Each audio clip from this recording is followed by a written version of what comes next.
Krishna Hare Hare Hare Rama Hare Rama Rama Rama Hare Hare Hare Krishna Hare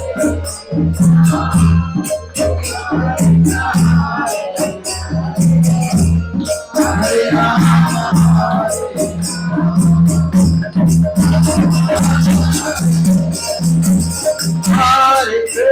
Hare Krishna Krishna Krishna Hare Hare Hare Rama Hare Rama Rama Rama Hare Hare Krishna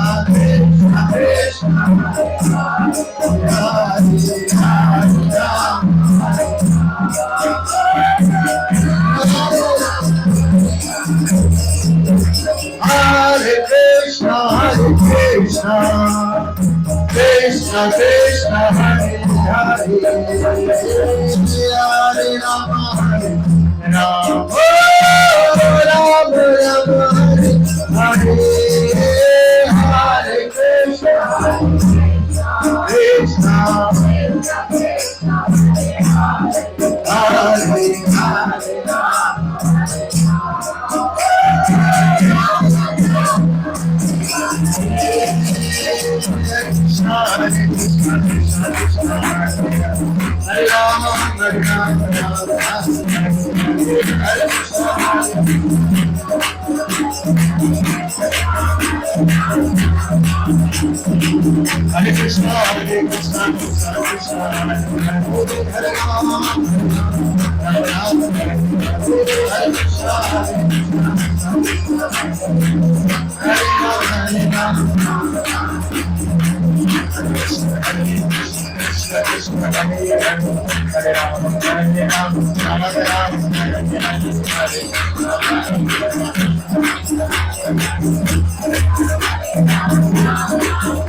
Krishna Hare Hare Hare Rama Hare Rama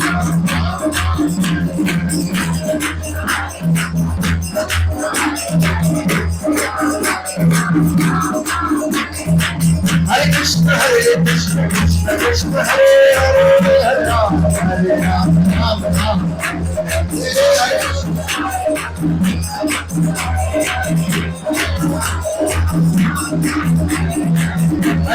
Hare Krishna Krishna Krishna Hare Hare Hare Rama Rama Rama Hare Hare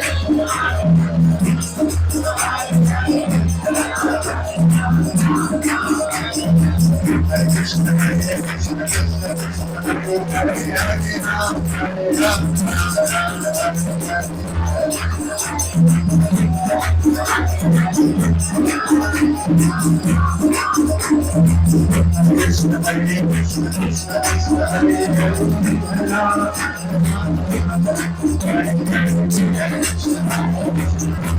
Hare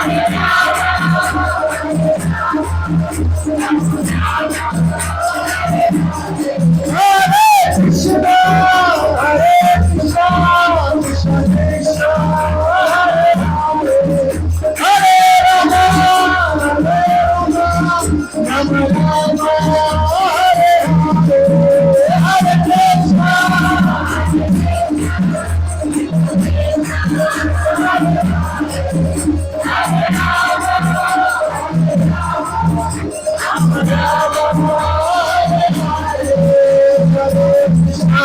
Hare Krishna Krishna Hare Hare Hare Rama Hare Rama Rama Rama Hare Hare Hare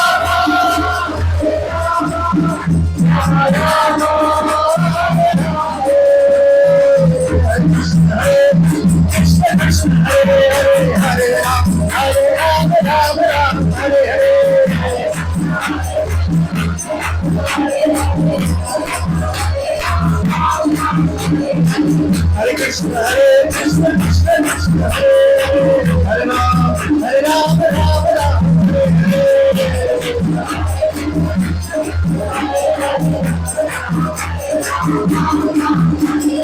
Hare Krishna, Krishna Krishna, Hare Ram, Ram Ram, Hare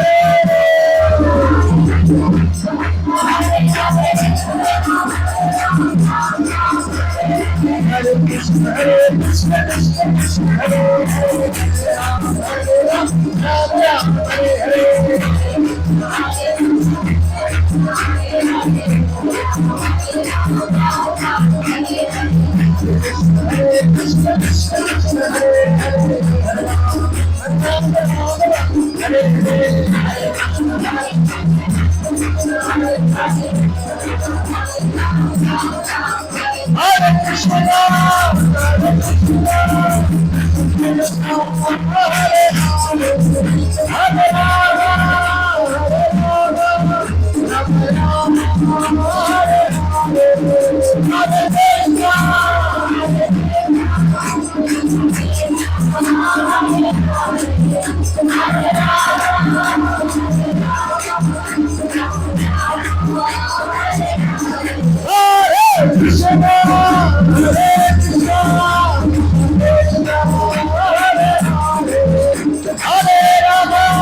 हरे कृष्णा।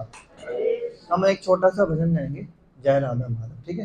वैसे तो पहले गाना चाहिए, but अभी आप लोगों को ज्यादा पता नहीं, तो सब पीछे पीछे दोहराने का बहुत आसान है, सब ट्राई करें, ठीक है?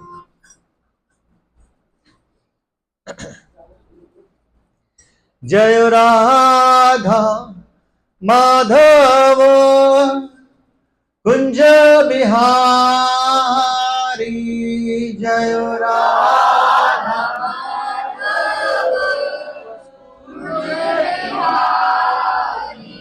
जय राधा माधव कुंज बिहारी,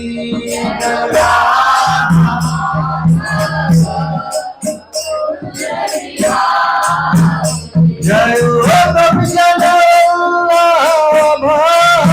गिरिवरधारी,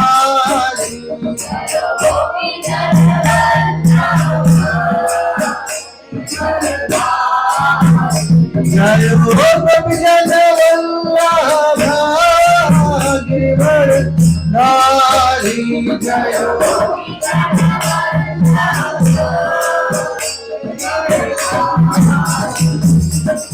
यशोदानंदन व्रज नंदन,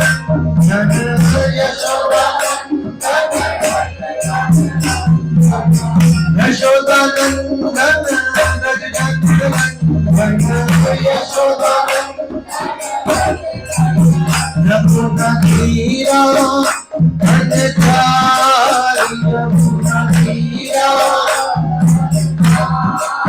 यमुना तीरा भजकारी, यमुना तीरा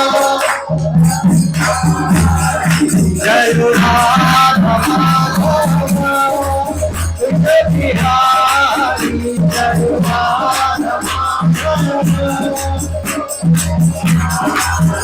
जय राधा माधव कुंज बिहारी, जय राधा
श्री श्री राधा राधिका रमन जी की जय, श्री श्री कृष्ण राम जी की जय, श्री श्री जगन्नाथ बलदेव सुभद्रा महाराज जी की जय, श्री श्री गौरनिताय भगवान की जय, श्रीला प्रभुपाद की जय, उपस्थित भक्तवृंद की जय। All glories to the somebody goddess Hare Krishna, all glories to the somebody goddess Hare Krishna, all glories to the somebody goddess Hare Krishna, all glories to Shri Shri Guru and Gauranga, all glories to Srila Prabhupada की जय। Hare Krishna. Thank you so much.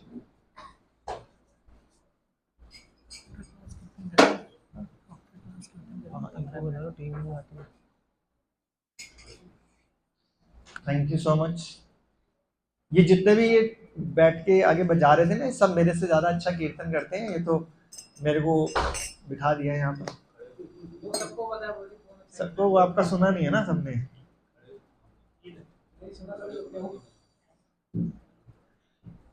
Hare Krishna and welcome in the class. कितने वाला बनाओगे आप?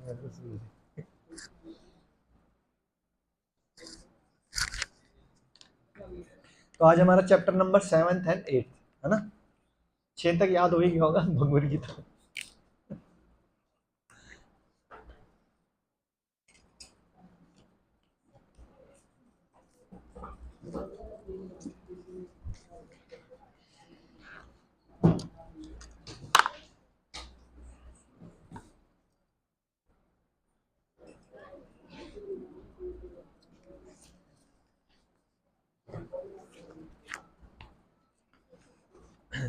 तो जैसे मैंने शुरू के दिनों में बोला था कि भगवद गीता को 18 चैप्टर्स में बांटा हुआ है।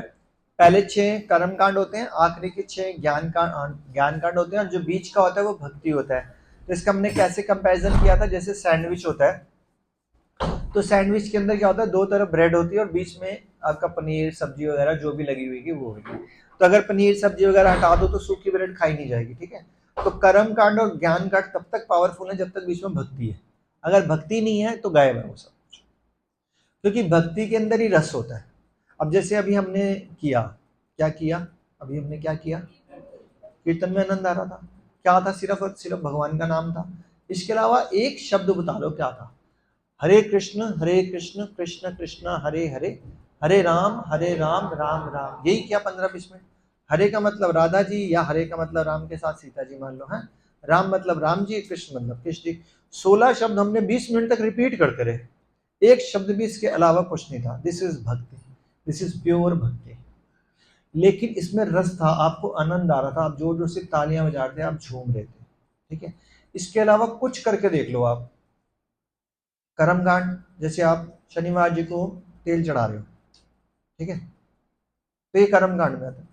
इसमें आप झूम थोड़ा ना रहे हो, आप शनि महाराज जी को तेल चढ़ा रहे हो, झूम रहे हो, बड़ा आनंद आ रहा है, वाह ये लो टीन के टीन, ऐसा तो नहीं होने वाला।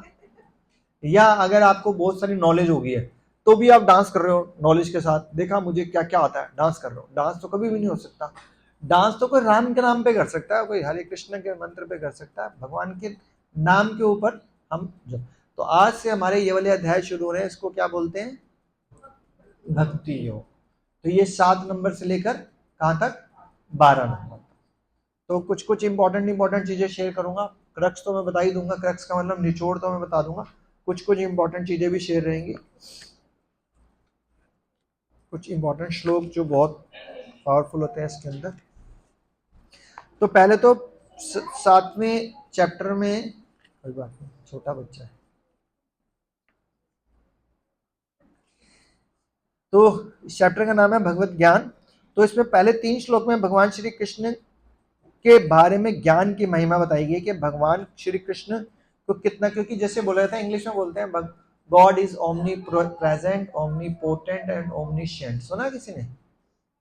ओमनी प्रेजेंट का मतलब प्रेजेंट एवरीवेयर, सर्व विद्यमान, है ना। अब मैं यहाँ पे हूँ, मैं उस कमरे में भी नहीं हो सकता, आप यहाँ हो इस दरवाजे के बाहर भी नहीं हो सकते, लेकिन भगवान तो हर कण में है, हर जीव के अंदर है, ओमनी प्रेजेंट। उसके बाद क्या बोलते हैं, ओमनी पोटेंट, पोटेंट का मतलब सर्वशक्तिमान, ऑल पावरफुल। भगवान से ज्यादा पावरफुल कुछ नहीं है। कुछ टाइम के थे तो गोवर्धन जी उठा लिया, किस पे उठा लिया, इस पे उठा लिया। हम एक बोतल का ढक्कन नहीं उठा सकते जो 1 ग्राम का नहीं है, 1 मिनट भी नहीं उठाएंगे उसके बाद भी गिर जाएगा वो। सही बात है कि नहीं है? चलो बोतल का ढक्कन आप कह रहे हो ये स्टैग्नेंट नहीं होता, भारी चीज दो, ठीक है वो उठा लो, ये भगवत गीता रख लो 5 मिनट। मैं कह रहा हूँ आप सिर्फ 1 घंटा हाथ ही ऐसे कर लो, कुछ भी मत उठाओ, तो भी नहीं रख सकते। ओमनी पोटेंट मतलब ऑल पावरफुल, और ओमनीशिएंट का मतलब सर्व ज्ञाता, सर्व जो सब कुछ जानता है। भगवान ने कितने दिनों में 64 कला सीख ली थी, 64 कला से पूर्ण है, पता है कितने दिनों में, 64 दिनों में, और रोज एक कला सीख लेते हैं। एक कला सीखने में कई कई हजार साल लग सकते हैं। भगवान ने 64 कला सीख ली थी 64 दिन में, उनको पहले से आती थी, बट वो फिर भी उन्होंने दुनिया को दिखाने के लिए संदीपनी मुनि का उज्जैन में आश्रम में रहे और सब कुछ सीख के बाहर निकल गए। वैसे दिखने के लिए काफी टाइम रहे, लेकिन उनको 64 दिन में सब कुछ पता चल गया था। अपने को नर्सरी क्लास पास करने के लिए कितना टाइम चाहिए, 1 साल। 12वीं पास करने के लिए हमारे को कम से कम 14-15 साल की स्टडी चाहिए, तो 12वीं, जिसके पास कुछ मिलता नहीं है। फिर 3 साल ग्रेजुएशन होगा, उसके बाद भी कुछ नहीं मिलेगा। बोले ग्रेजुएट तो लल्लू लाल होता है कोई, ग्रेजुएशन का क्या है, नौकरी थोड़ा ना मिलेगी ग्रेजुएशन। मतलब जिंदगी के हमने 21 साल खराब कर दिए, उसके बाद चवन्नी की नौकरी नहीं मिल रही ढंग से। तो ये है, ये रही हमारी पढ़ाई, और भगवान को सब कुछ आता था। तो यहाँ पे भगवान के ज्ञान की महिमा बताई गई है। फिर चौथे श्लोक से 12वें श्लोक तक भगवान श्री कृष्ण की शक्तियों के बारे में बताया गया है कि जो कृष्ण है वो सृष्टि करता है, उन्होंने सृष्टि बनाई। अब बोलो ये तो ब्रह्मा जी ने बनाई, आप झूठ बोल रहे हो। तो ब्रह्मा जी को क्रिएट किसने किया, भगवान श्री कृष्ण ने, ठीक है ना। पालन करता वही है, परले करता, बोलो परले तो शिव जी है, शिव जी को किसने बनाया, श्री कृष्ण ने बनाया।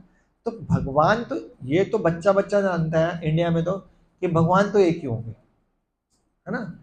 जब भगवान एक है तो एक में से सब निकलेंगे, तो जब एक में से निकलेंगे तो जैसे प्रधानमंत्री में बताता है, प्रधानमंत्री तो एक ही, अब मंत्री अलग अलग है ना।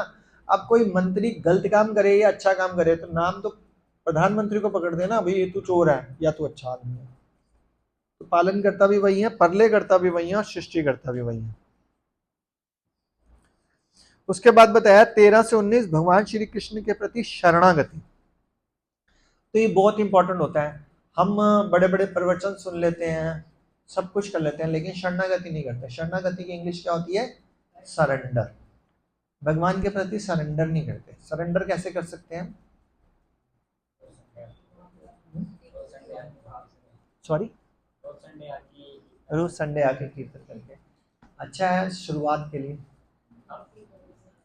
हाँ, भक्ति करके। जैसे आपको एग्जाम्पल बताओगे किसने पूरी तरह से शरणागत करा और भगवान उनकी मदद पे आ गए 1 सेकंड में, प्रहलाद महाराज, वेरी गुड। और मीरा जी, ध्रुव महाराज, और चैतन्य महाप्रभु तो भगवान ही है, द्रौपदी जी, वेरी गुड। तो ऐसे बहुत सारे एग्जाम्पल मिलते हैं ना। द्रौपदी जी ने जब उनको भरी सभा में वो उनका साड़ी खींची जा रही थी, तो पहले तो वो बचाते रहे एक दोनों हाथों से, फिर एक हाथ से, जब उनको लगा मेरे हाथ की कुछ नहीं है, तब उन्होंने क्या बोला, हे गोविंद। जैसे उन्होंने बोला उसी टाइम भगवान ने साड़ी की सप्लाई शुरू कर दी, जो कभी खत्म नहीं हुई। तो जब हम पूरी तरह से इस भगवान पे सरेंडर होते हैं, इसका मतलब ये नहीं होता कि प्रयास नहीं करना। प्रयास और प्रेयर जब दोनों चीजें साथ साथ चलती हैं, इसका फॉर्मूला दिया जाता है पीपी। पीपी का मतलब होता है प्रेयर्स एंड प्रैक्टिस या प्रयास। दोनों चीजें साथ चलनी चाहिए। खाली सोचो कि आप अपने दम पे कुछ कर लोगे तो भूल जाओ, हो ही नहीं सकता। कल मैं कहीं पे लेक्चर दे रहा था या सुन रहा था, तो उसमें बोला था कि भाई कई भक्त बड़े गरीब होते हैं और कई अभक्त जो होते हैं बड़े अमीर होते हैं। तो हमारे सीनियर ने बोला कि अमीर या गरीब से क्या होता है कि संतुष्टि पूछनी पड़ेगी, संतुष्ट कौन है। जो बहुत अमीर है, जिसके पास 50 गाड़ियां हैं, वो संतुष्ट नहीं है, तो देखा जाए असली गरीब वो है, क्योंकि टेंशन में वो जी रहा है। और एक गरीब जिसके पास पैसा कम है लेकिन वो संतुष्ट है, तो वो देखा जाए तो अमीर है, क्योंकि वो सेटिस्फाई है। मैं आपको शुरू शुरू का एक केस बताता हूँ। मैं एक बिजनेसमैन, मेरा बड़ा क्लोज था, मैंने उसको बोला यार मेरे को भी बिजनेस शुरू करना है। कह रहा जितेंद्र यार तू एक बात बता, कुछ पैसे बचा लेता है? जैसे मैं ट्यूशन पढ़ाता था पहले, मैंने कहा हाँ हाँ, पढ़ाते किस लिए, पैसा कमाते हैं तो बचाएंगे भी सही, सारा तो ना उड़ाएंगे। कह रहे हम नहीं बचा सकते, हम लोन पे चल रहे होते हैं, जितना बड़ा बिजनेस उतना बड़ा लोन, है ना, उतनी बड़ी ओडी ये वो लाइक दिस। कह रहे हम टेंशन में जीते हैं, दिखती है हमारी 4 गाड़ियां, बड़ा बड़ा घर, लेकिन उतनी बड़ी बड़ी टेंशन। तो हम अगर 2 पैसे बचा रहे हो तो हमारे से ज़्यादा अमीर हो, देखा जाए तो कुल मिला के क्या हो जाते हैं, तो जो भगवान का भक्त होता है वो सदा शांत रहता है। इसका मतलब ये नहीं है कि वो प्रयास नहीं करता, प्रयास वो पूरा करता है, लेकिन टोटल किसके ऊपर डिपेंड करता है, शरणागति करता है भगवान के ऊपर करता है। फिर 20 से 25 में क्या लिखा हुआ है, तो उसमें जो पहला वाला पॉइंट बताया ना, भगवान श्री कृष्ण के प्रति शरणागति होता है, तो उसमें एक पॉइंट ऐसा लिखा हुआ है, चलो डिटेल में बाद में बताता हूँ। 20 से 25 में बताया हुआ देवताओं की पूजा और निर्विशेषवाद। तो इसमें जो देवताओं की पूजा, हालांकि आप सब लोग नए नए हो सकता है कुछ डाइजेस्ट ना भी करें, लेकिन भगवत गीता जो बोल रही है वो हमारे को मानना पड़ेगा। तो इसमें लिखा हुआ देवताओं के उपासक कम बुद्धिमान होते हैं। अब बोलो यार ये क्या बोल रहे हो, हम नहीं आएंगे अगली क्लास से, क्योंकि हमने पहले भी बताया था कि जैसे एक पेड़ है, ठीक है, पेड़ को छोड़ो, छोटा सा तुलसी जी का पौधा है, आप तुलसी जी के पौधे पे, इसी पौधे पे कम से कम 100-200 तुलसी दल है, पत्तियां है ना। अब ये अगर तुलसी दल थोड़ा सूख रहा हो तो हम पानी कहाँ देते हैं, जड़ में देते हैं या पत्तों पे देते हैं? तो जड़ में देंगे तो हर पत्ता खिला हो जाएगा। और एक पीपल का पेड़ है जिसमें लाखों पत्तियां, उस पर पत्तियों पे थोड़ा दे सकते हो आप, देना तो जड़ पे पड़ेगा। तो भगवान तो एक ही होते हैं, अगर भगवान की वर्शिप कोई करने लग जाए तो 33 करोड़ देवी देवता शांत हो जाते हैं। नहीं तो आपको मैंने शायद पहले भी बताया था, ये पलक झपकाने के लिए भी एक काम एक देवता करता है, जो आपकी पलक झपकाता है। हर एक आर्टरी, हर एक वेन जो में काम कर रही है, वो माता जी जो डॉक्टर है उनको ज्यादा पता होगा, तो वो भगवान की मर्जी के साथ काम करती है। ऐसा हो ही नहीं सकता। मैं तो कई बार ऑब्जर्व करता हूँ कि अभी मैं थोड़े दिन पहले ऑब्जर्व कर रहा था, पता नहीं कोई सामने आया तो मैं उसको ध्यान से देख रहा था, जैसे कोई भी प्रभु जी थे, ठीक है, तो देखा, जबकि हम भी अपने आप को शीशे में देखते हैं, तो वो ऐसे करके खड़ा हुआ था, 2 आदमी खड़े थे। मैं सोच रहा था कि यार भगवान ने कैसे सब कुछ, ये नाक कैसे बाहर निकाल दी, कैसे मुंह खुलवा दिया, इधर से कान खुलवा दिया, क्या सोच नहीं सकते। और हर एक के अंदर मशीन भी फिट कर दी, और हमारे को मशीन दिख भी नहीं रही, और सब काम पूर्णता से हो रहा है और सुंदर भी लग रहा है। कैसे हो सकता है ये? कोई डॉक्टर, कोई इंजीनियर, कोई साइंटिस्ट नहीं कर पाया आज तक, कर पाया? हो ही नहीं सकता। वो रोबोट जरूर बना लेता है, लेकिन रोबोट भी किसकी वजह से बना, दिमाग की वजह से बना। दिमाग किसने दिया? सही बात है ना। तो जो देवी देवता के उपासक बोला जा रहा है वो कम बुद्धिमान है, क्यों? क्योंकि उनको लग रहा है कि मैं किसी देवी देवता को पकड़ लूंगा तो मेरा काम हो जाएगा, तो वो एक देवी देवता को पकड़ लेता है, लेकिन 32,99,99,999 की अवहेलना कर देता है। अब जैसे सपोज मैं बोलता हूँ 9 देवियाँ, ठीक है, जैसे मैंने पहले ही बताया था, हमारे घर के मंदिर में कितने देवी देवता होते हैं, गिनती बताओ भाई। गणेश जी होंगे, हनुमान जी हो जाएंगे, 9 देवियाँ आ जाएंगी, और 2-4 और लगा लो, कितने हो गए टोटल? 10-12 हैं कितने टोटल? बाकी बाकी का क्या करें? हाँ जी, हाँ, तो अगर भगवान को ही पकड़ लिया तो फिर इतनी सारी फोटो लगाते क्यों आप? ये भी सोच के देखो, सही बात नहीं है? अगर मेरे फंक्शन में प्राइम मिनिस्टर आ गया, ठीक है, और प्राइम मिनिस्टर मेरा फ्रेंड है, अगर प्राइम मिनिस्टर मेरा फ्रेंड है तो जितने भी मंत्री और एमएलए हैं वो सब उसकी बात मानेंगे नहीं मानेंगे? बात खत्म। और मैं एक एमपी को खुश कर दूं तो उसकी बात जरूरी थोड़ा ना पीएम सुने, क्योंकि एमपी तो बहुत सारे हैं इंडिया के अंदर, तो 550 तो लोकसभा में बैठे हैं, 250 राज्यसभा में बैठे हैं, 750 तो एमपी हैं, उसके बाद एमएलए कुछ हजारों में है। तो मैं हजारों को सेटिस्फाई ना करूँ, मैं पीएम को पकड़ लेता हूँ, पीएम को पकड़ लिया सब सेटिस्फाई, क्योंकि पीएम बोलेगा भाई रेलवे मिनिस्टर तू ये कर ले, फाइनेंस मिनिस्टर तू ये कर ले, वो कहेगा हाँ जी हाँ जी सर। अब मैं फाइनेंस मिनिस्टर को जितना मर्जी सेटिस्फाई कर लूँ, वो पीएम के पास प्रपोजल लेके जा सकता है ना, क्योंकि वो पीएम नहीं है, वो तो एफएम है। पीएम कहेगा नहीं नहीं ये पॉलिसी सही नहीं है, इसको रहने दो फिलहाल। क्या बोलेगा? नहीं सर मैं तो करवाऊंगा, ऐसे कैसे? तो देवी देवता हम जितना मर्जी कर लें, वो भगवान के उपासक हैं, तो हमारे को देवी देवता की वर्शिप करनी चाहिए, बुरा नहीं है, लेकिन भगवान के अंडर समझकर। डिसरिस्पेक्ट कभी किसी की नहीं करनी चाहिए, रिस्पेक्ट सबकी करनी चाहिए। आप किसी भी मंदिर में जाते हैं, शिव जी का हो, ब्रह्मा जी का हो, माता रानी का हो, जाओ प्रणाम करो अच्छे से, आशीर्वाद मांगो, ये देवी माँ हमारे को आशीर्वाद दे कि हम भगवान की भक्ति कर पाए, हमारी बुद्धि इतनी हो कि हमारे को पता चले कि हमने करना क्या लाइफ में, हम करने क्या आए हैं। अब देखो जितने भी भजन बन रहे होते हैं, वैसे तो भजन जितने भी बन रहे होते हैं ना, उनका आप मतलब निकाल के देख लेना। एक मैं भजन गा के सुना देता हूँ आपको, हाँ? माँ मुरादे पूरी कर दे हलवा बांटो दे, मतलब पहले ही डील कर रहे हो आप कि first of all you have to give me something, then मैं हलवा बांटूंगी। माँ मुरादे पूरी कर दे, यानी कि यार ये भगवान से पहले मांग रहे हो, उसके बाद बोलते हो मैं हलवा बांटूंगी, तो भगवान आपके हलवे के भूखे हैं क्या? आप बोलो कि हे भगवान आप, हे देवी माँ आप बहुत महान है, आपकी जय हो, दिस इज गुड। आप मुझे शक्ति दो कि जिस तरह आप भगवान की भक्ति कर पाए मैं भी कर पाऊँ, दिस इज वेरी गुड। हमारे को भगवान के लिए उनसे भिक्षा मांगनी चाहिए, उनको प्रणाम करना चाहिए, इंस्टेड के मांग मांग रहे हैं। फिर आरती करते हैं घर पे, सुख संपत्ति घर आवे कष्ट मिटे तन का, अब आपकी जय हो, करते हैं ना रोज। सुख संपत्ति घर आवे कष्ट मिटे तन का, ओम जय जगदीश। यानी कि सारी डिमांड पहले बनवाओ, उसके बाद आप आपकी जय हो। पहले हम आपकी जय भी नहीं कर रहे, और रोज मजे से ये घर पे आरती कर रहे होते हैं हम सब, सोचते ही नहीं है कि किससे कैसे बात करनी चाहिए। इतने बड़े देवी देवता हैं वो, हमारे से खरबों खरबों खरबों खरबों खरबों खरबों गुना अच्छे पूज्य। हमारे से घर पे कोई भी बड़ा एक आदमी आ जाता है ना, तो उसको पहले बिठाते हैं, उसको हार माला पहनाते हैं। मैं भी आपके घर आ जाऊं ना, जैसे मैं आपके घर में मतलब उधर आया हूँ, तो आप लोग हार पहनाते हो, फिर कुछ जल वगैरह अर्पित करते हो, फिर बाद में प्रसाद दे देते हैं। हम लोग जो कुछ नहीं है हैं, तो इतना वेलकम हो जाता है।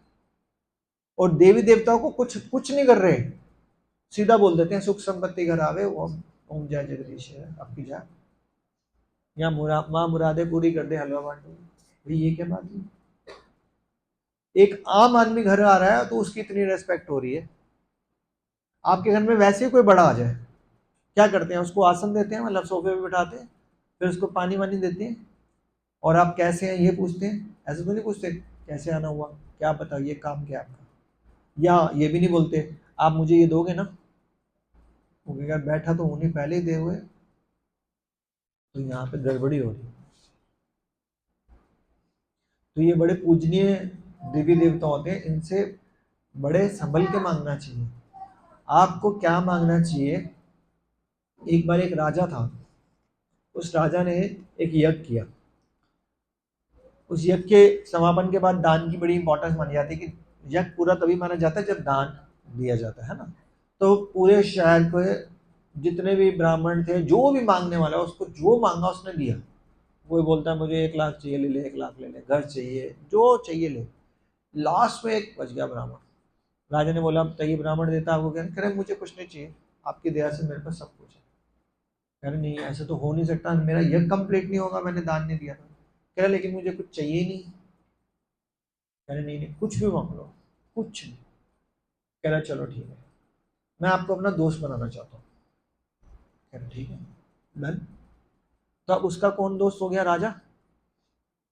कह रहा लेकिन परमानेंट दोस्त? कह रहा हाँ, ऐसे वर्डली दोस्त नहीं है कि भाई हाँ बोल दिया, जब भी कभी याद करोगे आपका दोस्त हाजिर रहेगा। अब एक ने मांगा था 1 लाख रुपया या 10 लाख, इसने राजा को मांग लिया। इसको 10 लाख क्या, 10 करोड़ क्या, 10 खरब भी चाहिए होंगे, मिलेंगे, क्योंकि राजा उसका दोस्त है। तो आपने देवी देवताओं को रिस्पेक्ट की, लेकिन दोस्त किसको बना लिया? भगवान श्री कृष्ण। अपने परम पिता परमेश्वर बना लिया भगवान को। तो अक्लमंदी किसमें है? That's it.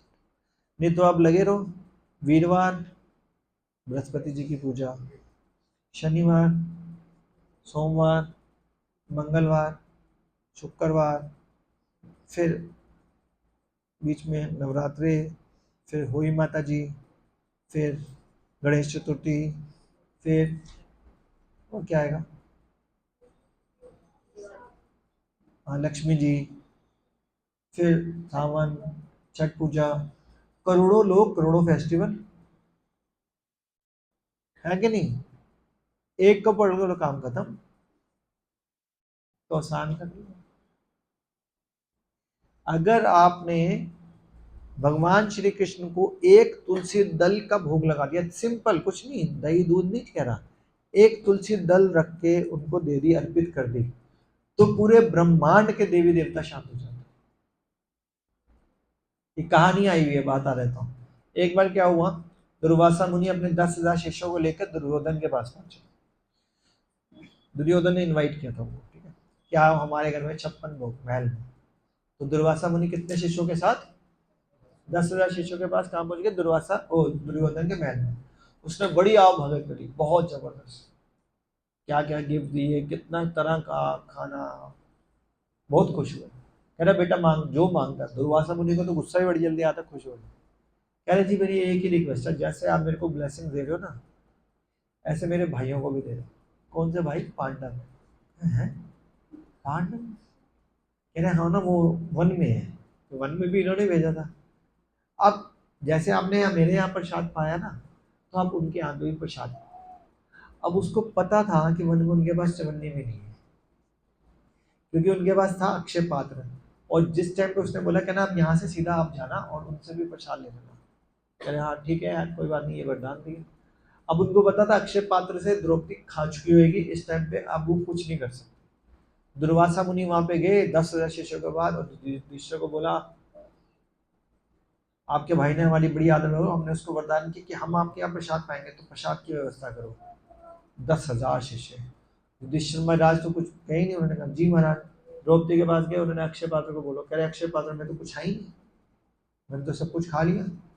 दुर्वासा मुनि ने कहा मैं गंगा जी में स्नान करके आ रहा हूँ, तब तक तैयार करो। अब फंस गए सबके सब।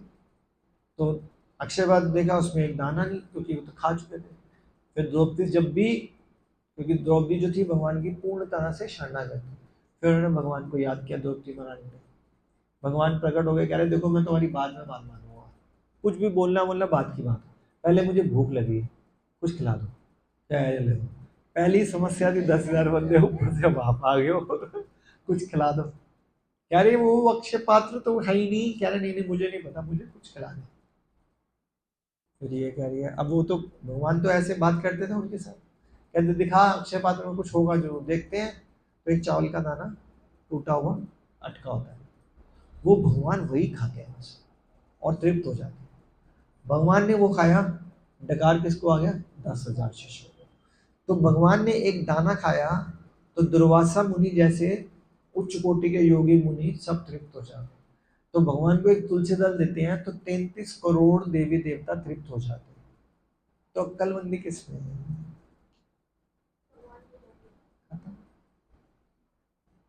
लेकिन बुरा मत मानना, हमारी ना कन्विक्शन है ही नहीं भगवान के प्रति। हम बोलते तो हैं हम भी बहुत बड़े भक्त हैं, लेकिन बोलो किसके भक्त हो?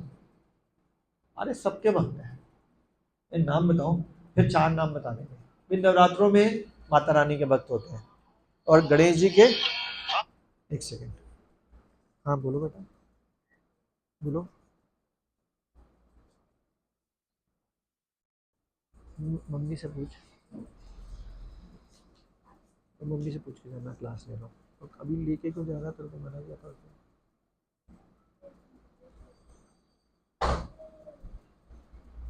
कहाँ पे? तो कैब करवा दो उनको।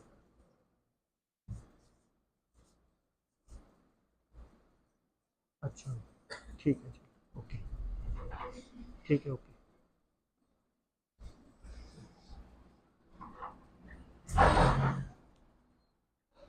तो क्या बोल रहा था मैं? भगवान को भोग लगाया तो सब के सब, तो इस तरह की प्रैक्टिस करनी चाहिए। आगे श्लोक में आ रहा था 13 से 19 में शरणागति, फिर आ रहा था 20 से 25 देवताओं की पूजा और निर्विशेषवाद। अब निर्विशेषवाद बुद्धिहीन होते हैं और कृष्ण उनके समक्ष प्रकट होने के लिए बाध्य नहीं है। जो जैसे जो मूर्ति पूजा को मानते हैं, ये तो ढकोसलेबाजी है, भगवान का है ही नहीं। आप भी भगवान, मैं भी भगवान, काम ही खत्म। अरे चलो ठीक है, आपकी मान ली बात। अगर आप भगवान हो तो कुछ भगवान वाला कार्य करके दिखा दो, रंच मात्री करके दिखा दो। भगवान ने 7 दिन गोवर्धन उठाया, आप 7 मिनट उठा लो। अच्छा 7 सेकंड उठा लो। अच्छा गोवर्धन एक पत्थर उठा लो। वहां पे पूतना जिसको जिसकी हाइट आसमान जितनी मानी जाती है, तो कैसे मारा? कोई भी एक्टिविटी हम कर नहीं सकते, कोई भी। तो ये निर्विशेषवादी, वो भगवान को भगवान मानते ही नहीं। और लास्ट में बताया गया 26 से 30 तक माया के भ्रम से कृष्ण की भक्ति की ओर। तो माया ना हमेशा हमारी टेस्टिंग करती रहती है। माया का काम बेसिकली पता है क्या होता है? 2 इंपॉर्टेंट चीजें होती हैं, बहुत ध्यान से समझना है इसको। भगवान की 2 शक्ति होती है, एक शक्ति होती है बहिरंगा शक्ति, एक होती है अंतरंगा शक्ति। तो जो बहिरंगा शक्ति होती है उसको बोलते हैं माया। जो अंतरंगा शक्ति होती है वो भक्ति देवी, एक तरह से देखा जाए तो, या योग माया। तो हम सब लोग ना बहिरंगा शक्ति की सुधार हो रहे हैं। बहिरंगा शक्ति का मतलब क्या होता है? माया। ठीक है, वो एक फिल्म में गाना भी आया था, ये तुम्हारी माया है, पता नहीं, याद नहीं आ रहा, जो भी है। माया का मतलब समझते हो ना? माया का मतलब ये वाली माया नहीं है। माया का मतलब ये वाली माया तो है ही है, इसके अलावा कुछ भी, वो सब माया ही माया है। जैसे कि अभी बैठे बैठे मैं, कोई फोन बजेगा ना तो दिमाग चला जाएगा कि यार ये तो नहीं हो गया, वो घर पे लॉक लगा के आए या नहीं आए, या घर जाके सब्जी कौन सी बनानी है, आज हमने कीर्तन में नहीं जाएंगे। ये सब माया खेल रही है कि कीर्तन के टाइम पे भैया कीर्तन कर लो, लेक्चर सुन ही रहे हो तो सुन ही लो। अब जब समझ में आ रहे हो, तो माया आपको खिलाती रहती है, चीज़ों में फंसाती रहती है। आपको लगता है हाँ यार सही बात है, प्रभु जी सही बोल रहे थे, कृष्ण को पकड़ लिया तो सारे देवी देवता तो अंडर आ गए। लेकिन घर में गए, माता रानी की फोटो देखी, यार नहीं नहीं, कल को माता रानी बुरा मान गई तो। और ये माया का चाल है। अच्छा मैं तो क्या बोला है कि ये हमारे से करोड़ों खरबों गुना ऊपर है, इनकी तो मत्था टेकना चाहिए, रिस्पेक्ट करनी चाहिए, इनसे आशीर्वाद लेना चाहिए, है ना? पर एक छोटा सा आंसर दो कि माता रानी होगी, गणेश जी हो गए, हनुमान जी हो गए, बाकी देवी देवताओं का कहा गया? बाकी सब कहा? बाकी सब भी तो हैं। अच्छा एक बात बताओ, बिना जल के हम कितनी देर रह सकते हैं? 1 दिन, 2 दिन, 3 दिन, 4 दिन, 5 दिन, मर जाएंगे। मैक्सिमम 72 घंटे, मतलब वही 3-4 दिन। जल की पूजा कब कर रहे हैं हम? अच्छा चलो ये तो 72 घंटे, वायु के बगैर कितनी देर रह सकते हैं? कुछ क्षण भी नहीं रह सकते। वायु की पूजा कब कर रहे हैं? वायु देवता है कि नहीं है? कब करी पूजा लास्ट टाइम बताना? करी नहीं। तो वायु देवता कहेंगे यार मैं तुम्हारे को ऑक्सीजन दे रहा हूँ, मैं तुम्हारे को सांस दे रहा हूँ। मेरे ब्रदर इन लॉ की डेथ हुई, अगर उनके दिमाग में ना सेकंड नहीं, सेकंड का कुछ हिस्सा ऑक्सीजन नहीं पहुंची थी, सेकंड का कुछ हिस्सा, वो मर गए। मतलब 1 सेकंड आपके दिमाग में ऑक्सीजन ना पहुंचे तो आप डेड हो जाओगे, एनिमल बन जाओगे। तो उनकी पूजा ही नहीं कर रहे हम, कैसे चलेगा काम? तो उनके प्रति ऋणी नहीं है हम, है कि नहीं ऋणी? तो इसीलिए ऐसे अनेक देवी देवता होते हैं जिनके प्रति हम ऋणी होते हैं, लेकिन हम काम नहीं कर रहे। तो यही बताया जा रहा है आज के इस पूरे कि भक्ति करना शुरू कर दिया तो वो टॉप मोस्ट चीज आ जाती है, उसके ऊपर कुछ नहीं है। तो कुछ श्लोक लेके चले हुए हैं, जैसे इसमें 13वां श्लोक लिखा हुआ है, बहुत ज्यादा इंपॉर्टेंट है। उस 14 इसमें लिखा हुआ है, देहि हेषा गुणमयी मम माया दुरत्ते माँ में वह प्रबदंते माया में तम तरंति थे। ये 14 श्लोक है, बहुत इंपॉर्टेंट है। प्रकृति के तीनों गुण वाली इस मेरी देवी शक्ति, किस मेरी, मेरी मतलब भगवान की, तो प्रकृति की ये तीनों गुण वाली मेरी ये देवी शक्ति माया को पार करना कठिन है, क्योंकि माया इतना जबरदस्त टेस्ट लेती है जिसमें हम फेल हो जाते हैं। अब आपको एक कहानी सुनाता हूँ। एक बार क्या हुआ कि एक आदमी था, वो बहुत उत्तम कोटि का भक्त था भगवान, टॉप क्लास। तो ग्रस्त में था लेकिन भक्त था, ग्रस्त वाले भी तो भक्त हो सकते हैं ना। तो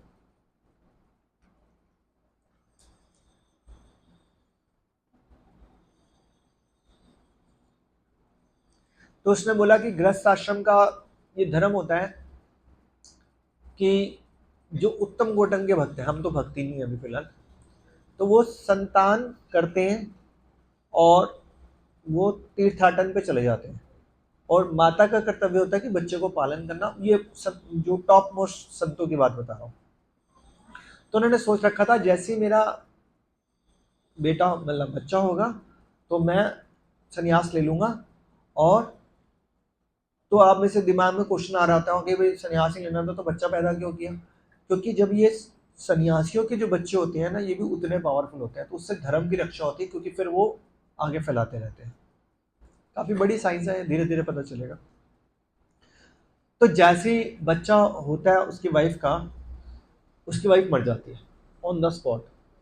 ठीक है, अब वाइफ मरी पड़ी है, इधर बच्चा जो अभी 1 मिनट का है, और वो उन्होंने प्रण ले रखा था कि वो सन्यास ले लेंगे, घर पे और कोई है नहीं। वो कहते हैं यार आप क्या करो?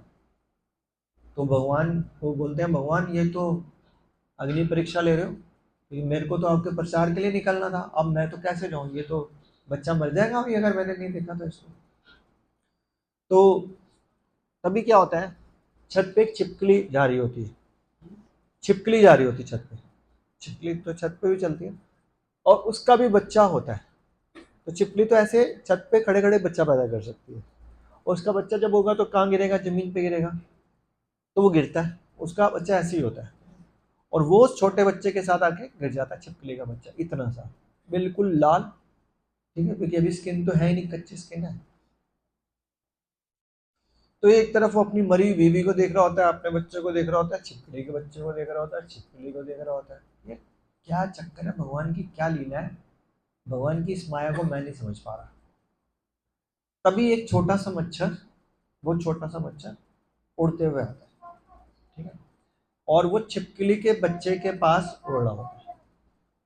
और जो छिपकली का बच्चा होता है, कुल मिला के सेमी अनकॉन्शियस होता है, क्योंकि जब बच्चा पैदा हुआ है तो ऑलमोस्ट मरा थोड़ा ना हुआ बच्चा होता है, बच्चा तो जीवित होता है, लेकिन उसके अंदर वो हालत नहीं होती कि बड़ा एक्टिव नहीं होता, पर जान तो होती है, आंखें तो बंद ही होती है।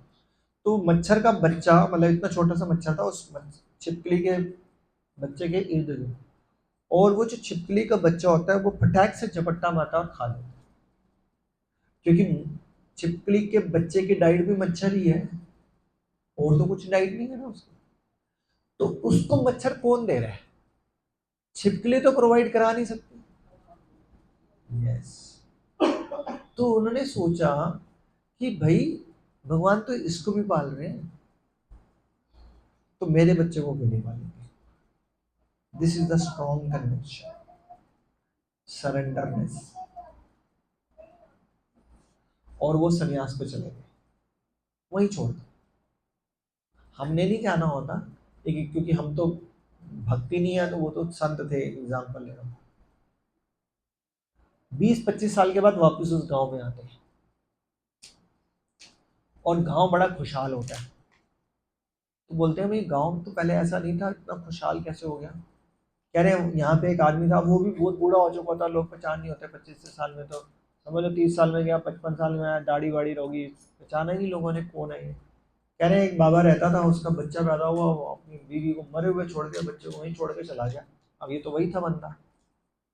एक गांव के लोगों ने पाला उसको, स्कूल में डलवाया, पर वो बच्चा इतना इंटेलिजेंट था कि सारे शास्त्रों को बड़ी जल्दी समझ गया। आज वो बहुत बड़ा संत है, 20-25 साल का है, और वो इतना विकास भी कर रहा है गांव के अंदर। उसके रहने मात्र से दुनिया आ रही है, तो पूरा गांव प्रॉस्परस हो रहा है। अब उसके बाप ने तो उसको वहीं छोड़ दिया था, तो उसको पाला किसने? भगवान ने। हम क्या सोचते हैं, मैं नहीं हूंगा तो क्या होगा? एक महाराज पता क्या बोलते हैं, मैं जाएगा, स्टेटमेंट लिख लेना, बहुत इंपॉर्टेंट है। मैं जाएगा तो मैं जाऊंगा। आप बताओ माता जी, डॉक्टर माता जी, क्या नाम है आपका? भूल गया। श्रद्धा माता जी, इस स्टेटमेंट का मतलब क्या है? मैं जाऊंगा तो मैं जाऊंगा।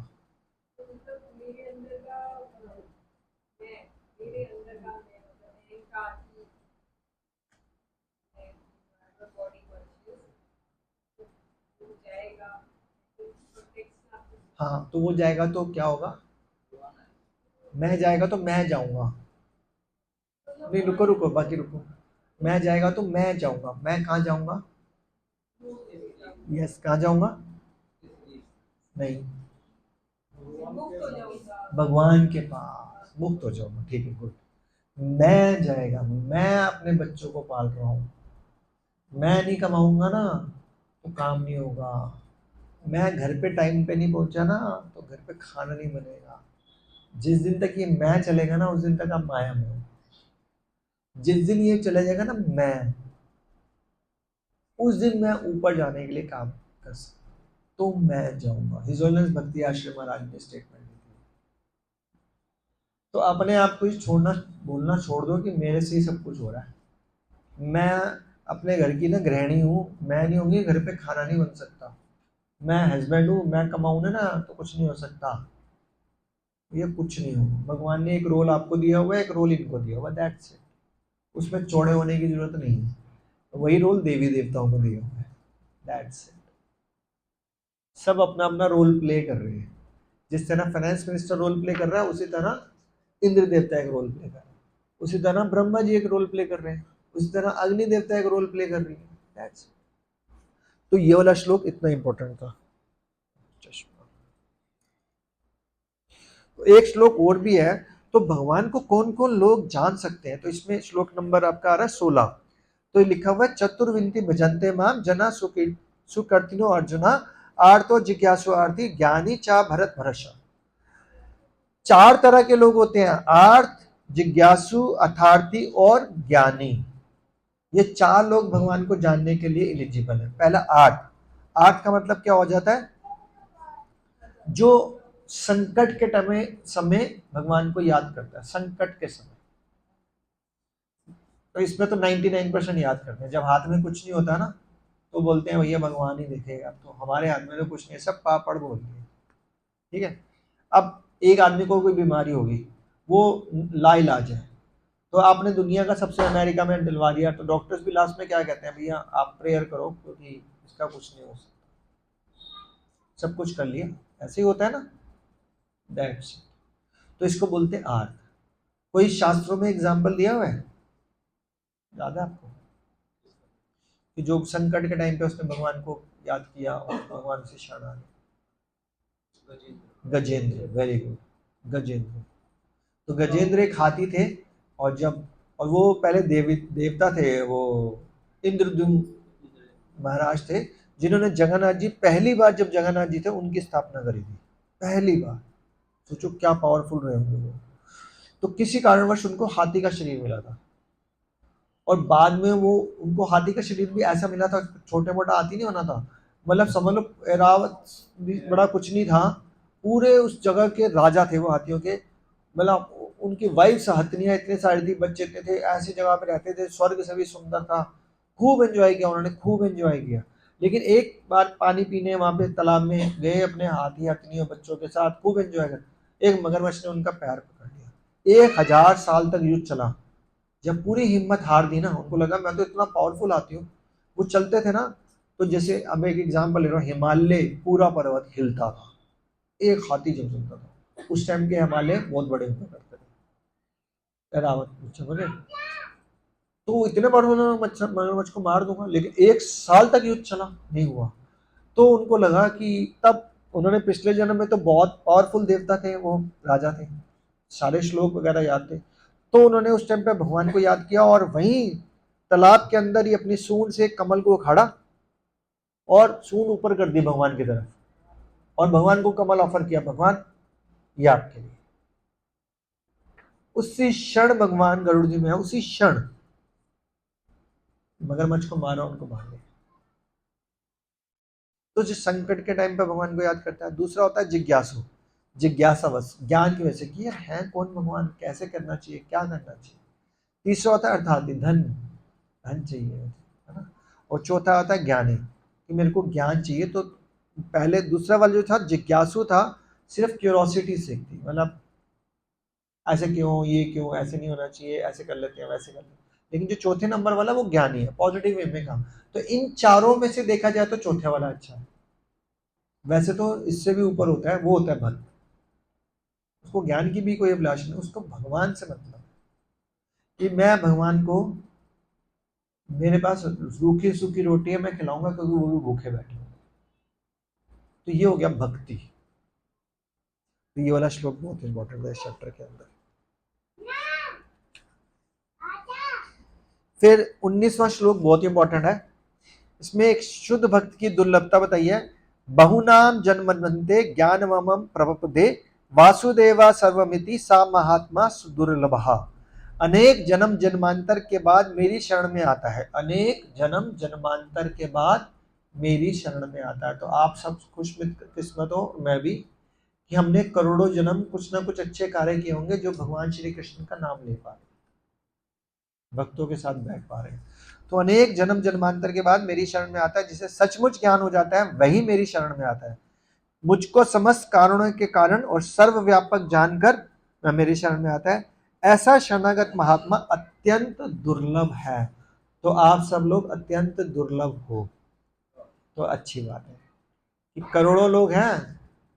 इंडिया के अंदर 140 करोड़ है, गिन के देख लेना, गिनती गिन लोगे कि कितने लोग माला करते हैं, और किनको पता है कि भगवान कौन है और देवी देवता कौन है। नहीं तो सारी दुनिया पता है क्या बोलती है, सब एक ही है। हम भी यही बोलते हैं, सब एक ही है। भाई सब एक है तो भैया सब जगह एक ही दिखना चाहिए ना, फिर अलग अलग कैसे दिख जाता है ना। पूरा साल तो आप गणेश जी को पूछते नहीं हो, एक दिन कैसे गणेश चतुर्थी बनती है। फिर एक है तो फिर पूरा साल उनको रिस्पेक्ट दो ना, उनके लिए आप भोग लगाओ, समझ में आती है बात।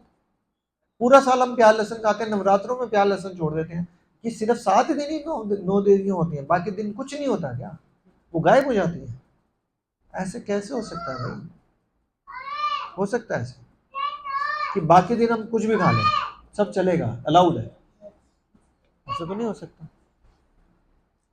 और एक 23वां श्लोक बहुत इंपॉर्टेंट है। वो बोलते हैं देवताओं की पूजा से फल मिलने वाला फल नाशवान होता है। अगर आपने किसी देवी देवता को खुश भी कर लिया तो उससे जो फल मिलेगा वो टेम्परेरी होगा। लेकिन अगर जो भगवान से मिला, जैसे प्रहलाद महाराज, ध्रुव महाराज, द्रौपदी जी, इनको जो मिलता है वो एटर्नल, परमानेंट हो जाता है। तो जो अगर हमारे को कुछ परमानेंट हमेशा के लिए चाहिए, तो हमारे को किसको पकड़ना चाहिए, भगवान को पकड़ना चाहिए। सही बात है कि नहीं? तो ये वाला श्लोक भी बहुत इंपॉर्टेंट था। तो इस चैप्टर के अंदर ये आपको मैंने इंपॉर्टेंट श्लोक बता दिया, पूरे चैप्टर का ब्रीफ बता दिया। अब हम चलते हैं अगला चैप्टर, 8वां। इस चैप्टर को हम बोलते हैं भगवत प्राप्ति। तो इसमें पहले 4 श्लोक में लिखा है भगवान श्री कृष्ण अर्जुन के प्रश्नों का उत्तर देते हैं। अब एक्चुअली में पता है क्या है, ये एक चीज समझने वाली है। हम पूरी जिंदगी हजारों लोगों से मिलते हैं, हजारों चीजों के ऊपर डिस्कस करते हैं, हजारों क्वेश्चंस के आंसर देते हैं और हजारों क्वेश्चंस पूछते हैं, लेकिन कभी भी ना ऐसे क्वेश्चन नहीं पूछे होंगे जो अर्जुन भगवान श्री कृष्ण से पूछ रहे हैं। क्या क्वेश्चन पूछ रहे हैं? अर्जुन कह रहे हैं ये ब्रह्म क्या है, अध्यात्म क्या है, कर्म क्या है, आदिभूत क्या है, आदिदेव क्या है, आदि यज्ञ क्या है, प्रयाण काल क्या होता है, आप बोलो ये क्या है। अपने को तो रोजी रोटी से फुर्सत नहीं मिलती है जिंदगी के एंड तक। जैसे मैंने शायद पिछली क्लास में स्टोरी सुनाई थी, एक सेठ जी बिल्कुल मरने वाले होते हैं। अब उनके बीवी, बच्चे, दामाद, रिश्तेदार सारे, क्योंकि बड़े अमीर थे तो अमीर के रिश्तेदार भी बहुत होते हैं, गरीब के कम होते हैं अमीर के सारे आ जाते हैं, बिल्कुल मरने वाला है, 50-100 लोग, उनका पूरा दामाद के चेन, ये बहनें, भाई, बेटियां। तो वो लगता है जाते जाते इनको अच्छा लगेगा पूरा परिवार है, तो बोल रहे हैं ये को आया, कह रहे हैं हाँ ये ना, वो आया, ये आया। तो गाली देके बोलते हैं अबे तुम सब यहीं पे हो तो दुकान पे कौन बैठा हुआ है? तो हमारा तो आखिरी क्षण तक पैसा चाहिए हमारे को, मरने वाले हो भैया। सिकंदर जब मरा तो उसने बोल दिया कि जब मैं मरूंगा ना सिकंदर, तो मेरा कफन ले जाओगे तो मेरे हाथ ना बाहर निकाल के रखना, ताकि दुनिया को पता चले खाली हाथ ही जाना है। हमारी हमारी जिंदगी के एंड तक खत्म नहीं होता भाई। चर्चा करने में कोई दिक्कत नहीं है, लेकिन चर्चा बड़ी लिमिटेड होनी चाहिए। मैंने भी आज, हम गाड़ी में ट्रेन में आज इकट्ठे थे, तो मैंने भी इनको बोला कल तो हरियाणा में इलेक्शन थे, बीजेपी काफ़ी कमज़ोर है, कांग्रेस शायद जीत सकती है, इतनी बात हुई थी सिर्फ 2 सेकंड के लिए, और यस दैट्स इट। उसके बाद हम अपने वापस मुद्दे पे आ गए। लेकिन हम क्या करते हैं 24 घंटे आज तक, और ऐसे यही होना, वही डिबेट सुन रहे हैं, वही लड़ी जा रहे हैं, तो यही क्वेश्चन आंसर चल रहे हैं हमारे। एक बात बताओ हम क्या कर लेंगे? क्या कर, हमारा काम था वोट देना, वोट देना चाहिए, अच्छी बात। सरकार गंदी चल रही है, चेंज करना हमारा राइट है, कांग्रेस आई या बीजेपी आई, इसी पे कई दिन लगा दिए। अपने बारे में सोचा ही नहीं कि यार मैं मर जाऊंगा तो क्या होगा। तो क्वेश्चन भगवान श्री कृष्ण से जैसे अर्जुन पूछ रहे हैं वैसे क्वेश्चन पूछना चाहिए अपने सीनियर्स के साथ, लेकिन ऐसे क्वेश्चन पता कैसे चलेंगे? यस,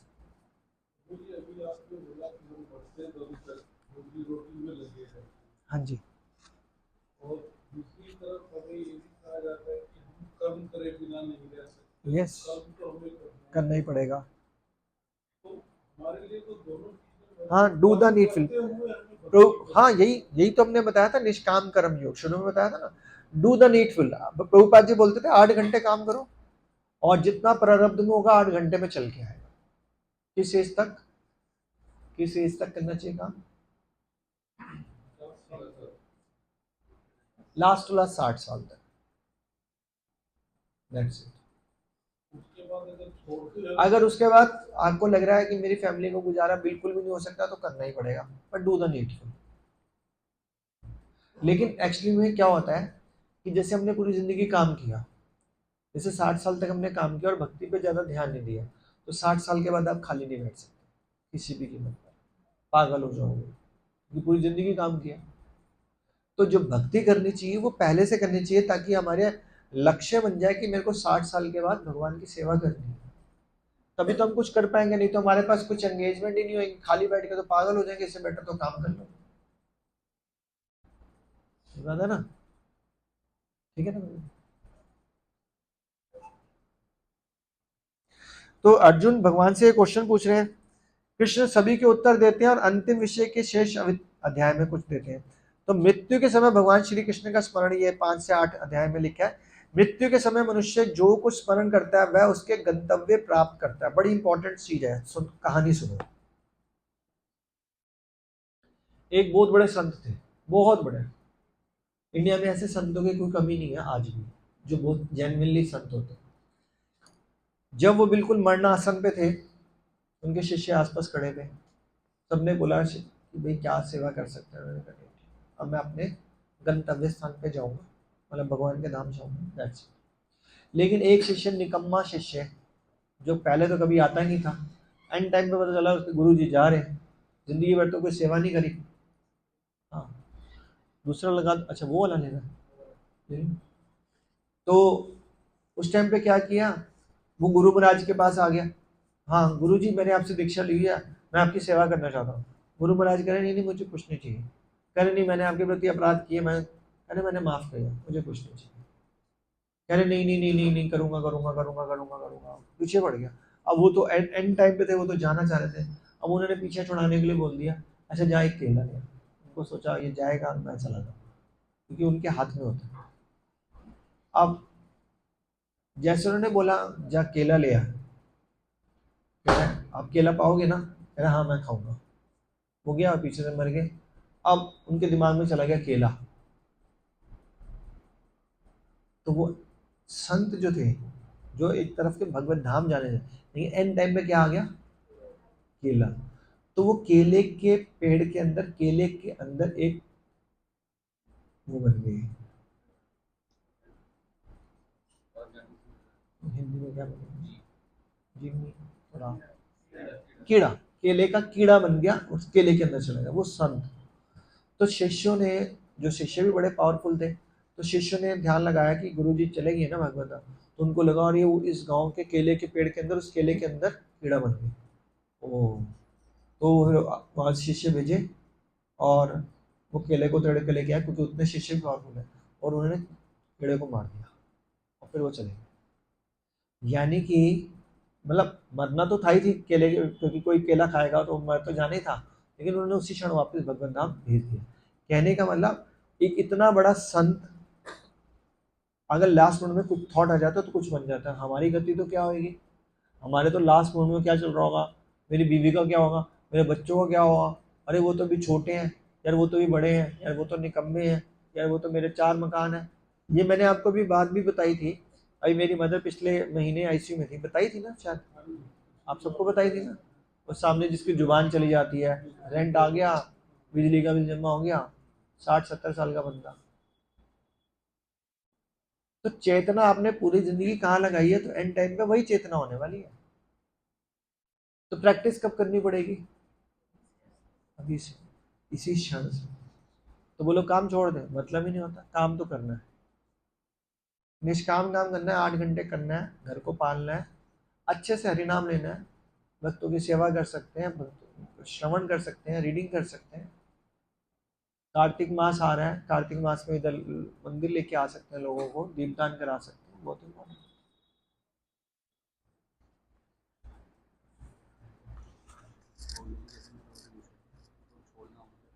हाँ हाँ, 6:15 आप मतलब 6:15 बुला लेना, मतलब उनको बोल देना 6:15 का ना, बिना बुलाए आ जाना,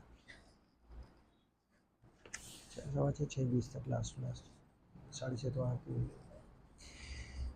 तो अगला बताया, तो लास्ट में 5 से 8 श्लोक में बताया मृत्यु के समय भगवान कृष्ण का स्मरण होना चाहिए, तो इसके लिए मैंने आपको कहानी सुना दी है। फिर आगे बताया गया 9 से 13 में योग मिश्र भक्ति द्वारा कृष्ण का स्मरण करना चाहिए। योग मिश्र भक्ति का मतलब क्या होता है, कि योग का मतलब कौन बताएगा, योग का मतलब क्या होता है, भक्ति योग। yes. हाँ वेरी गुड, योग का मतलब जमा, है ना, योग करो। तो हमारे को अपनी जिंदगी में भक्ति को जोड़ना है, तोड़ना नहीं है किसी को। हम बोलते हैं भैया, हम तो भैया जय माता जी की माला करते हैं, तो बहुत अच्छी बात है, अभी तो मैंने बताया करो, उनसे ये मांगो कि मुझे भगवान की भक्ति दे, साथ में जोड़ लो हरे कृष्ण कृष्ण कृष्ण हरे हरे, हरे राम राम राम। आप जो कर रहे हो करो, कोई गड़बड़ी नहीं है, लेकिन वो अगर उसमें कृष्ण नहीं है तो बहुत बड़ी गड़बड़ी है। आई बात समझ? तो हमने कृष्ण को अपनी लाइफ में जोड़ना है, हटाना नहीं है। लोग बोलने लग जाते हैं आप तो ये कर रहे हो जी, वो कर रहे हो जी, तो आप करते रहो। अब जब कृष्ण को जोड़ दोगे तो बाकी चीजें अपने आप ठीक होने लग जाएंगी। अपने आप धीरे धीरे सब कुछ आपको लगेगा कि यार लाइफ मेरी फाइल कहाँ चलेगी, भगवान श्री कृष्ण के पास चलेगी। अब जब फाइल उन्हीं के पास चलेगी तो काम अपने आप ही ठीक हो जाएगा। आगे लिखा हुआ है शुद्ध भक्ति द्वारा कृष्ण का स्मरण। तो शुद्ध भक्ति का मतलब कौन बताएगा आप में से?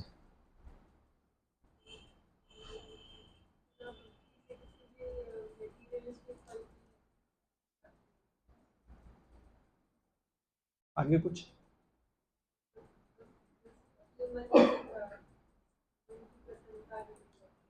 हाँ, तो जैसे आप बताना चाहते हैं जैसे निष्काम कर्म योग, है ना? आप क्या बताओगे?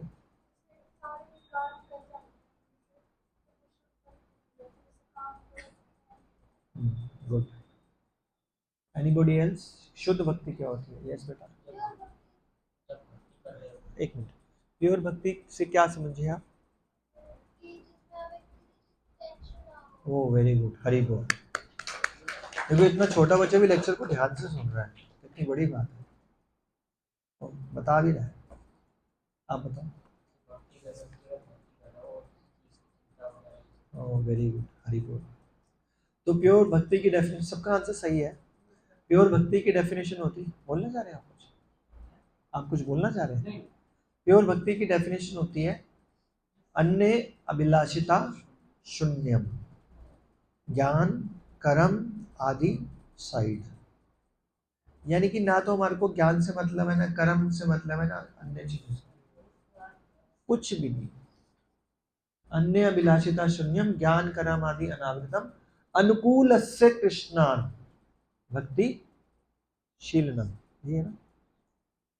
तो हमारे को सिर्फ वही करना है जो कृष्ण के लिए अनुकूल है, मतलब कृष्ण को प्रसन्न करे, दैट्स इट। जिंदगी में छोड़ दो, हर रोज हर काम को करने से पहले पूछ लो क्या ये कृष्ण को प्रसन्न होगा? आंसर है हाँ, कर दो। आंसर है ना, मत। सबसे आसान उपाय है। क्या मैं 24 घंटे न्यूज सुन रहा हूँ कृष्ण को पसंद होगा? नहीं नहीं, ये तो किसी को पसंद नहीं होगा, छोड़ दो। क्या मैं आधा घंटा न्यूज सुन सकता हूँ सुबह शाम? हाँ, इसमें क्या नॉलेज आनी है, अपने देश के बारे में, राष्ट्र के बारे में, स्टेट के बारे में पता होना चाहिए, सुन लो। क्या कृष्ण? हाँ हाँ, इसमें कोई प्रॉब्लम नहीं, कल okay very good, do it. क्या मैं बाहर से खड़े होकर रेडी वाले से कुछ भी खा सकता हूँ, कृष्ण को प्रसन्न होगा? नहीं यार, इसका तो भोग ही नहीं लगा होगा, नहीं हो, मत खाओ। लेके घर ले जाओ, उसका भोग लगा लो, आप खा लो। आई ना बात समझ में? तो ये ऐसे हर चीज को चेक कर सकते हो, हर चीज को चेक कर सकते हो। और जैसे आप गाने सुन रहे हो, कौन सा गाना गाया था हमने पिछली क्लास में? अनारकली डिस्को चली, कृष्ण को पसंद होगा? सबका आंसर होगा नो। तो मत सुनो भाई, मत सुनो। आप हरे कृष्णा कर रहे हो तो कृष्ण को पसंद होगा? तो कर लो। आप तुलसी जी की सेवा कर रहे हो, उन पे खाद डाल रहे हो, उन पे पानी दे रहे हो, मंदिर थोड़ा प्रसन्न होगा? जरूर होगा। आप फूल लगा रहे हो, फूल को तोड़ के फिर भगवान को 100% होगा। नौकरी करने जा रहे हो, पैसा कमा रहे हो, घर को पाल रहे हो, अच्छी बात है, प्रसन्न होगा। चेक कर लो। नहीं समझ में आ रहा तो क्वेश्चन पूछो हमसे। अर्जुन भी तो पूछ रहे हैं ना, हम भी पूछेंगे, आप भी पूछो, आंसर मिलेंगे। योग मिश्र भक्ति द्वारा कृष्ण को स्मरण करना, ठीक है, तो ये बता दिया। शुद्ध भक्ति द्वारा कृष्ण का स्मरण करना, तो शुद्ध भक्ति बोल रहा है केवल भक्ति द्वारा कृष्ण के धाम को सुलभता से प्राप्त किया जा सकता है। ऐसे भक्तों के लिए सभी लोकों में व्याप्त पुनर्जन्म नहीं होता। तो आप मानो या ना मानो, इस जीवन में कष्ट है। किसी को हो सकता है अभी रियलाइज ना हो, थोड़े दिनों बाद हो जाए, लेकिन है तो सही। क्योंकि इस युग को बोला जाता है कलयुग, और कलयुग को बोला जाता है दुखालयम अशाश्वतम। यहाँ पे दुखों का घर है। अगर कोई इस कलयुग में सुख पाने की चेष्टा कर रहा है तो उससे बड़ा बेवकूफ कोई नहीं होगा। तो अब क्या बोलो, आप ये बोलोगे हम क्या निराशावादी बन जाए? नहीं, आपको पता होना चाहिए कि हर सुख के पीछे भी कुछ ना कुछ आने वाला है। खा लो 4 गुलाब जामुन, अगले दिन देखना क्या होगा। खा लो जंक फूड, 4 साल के बाद देखना क्या होगा। सुख दे रहा था ना जंक फूड, जिंदगी भर जंक फूड नहीं खा पाओगे। तो हर सुख के पीछे कुछ ना कुछ तो होगा। आप ऐसा नहीं हो सकता कि जो आपको आज अच्छा लग रहा है वो कल को प्रॉब्लम ना दे। तो इसीलिए निष्काम भाव से अगर करके काम करेंगे कि डू द नीडफुल ड्यूटी समझ के करते रहोगे, सब कुछ करना है। आपको गुलाब जामुन पसंद है, आप खाओ, लेकिन आप हर रोज गुलाब जामुन खाओगे तो मरोगे। सही बात है ना। तो भगवान को भोग लगा के हम खाते हैं। जैसे भगवद गीता में बोला युक्ताहार विहार से, balance diet, balance duty, balance योग, बैलेंस सब कुछ बैलेंस करके चलोगे तो बहुत अच्छा चलोगे। अत्याहार करोगे, अत्याहार का मतलब होता है हर चीज का एक्सेस।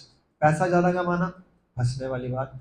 ज्यादा एजुकेशन लेना, हंसने वाली बात। कैसे बताओ? क्योंकि ज्यादा एजुकेशन करके पता है क्या होने लग जाता है? मैं करता हूँ, आई एम द डूअर, मेरे जैसा इंटेलिजेंट कोई नहीं है भैया। फिर वो भगवान को सर्वज्ञाता नहीं समझता, अपने आप को सर्वज्ञाता समझ जाता। मेरे सामने तो आप सब लोग ये देखते ही होंगे, आप हम सबके बच्चे हमसे ज्यादा पढ़ रहे हैं और वो हमारे को ऐसे सिखा देते हैं कि हम तो कुछ है ही नहीं। होता है ना। अभी नहीं होगा तो थोड़ा और बच्चे बड़े हो जाएंगे तो पता चल जाएगा कुछ है ही नहीं।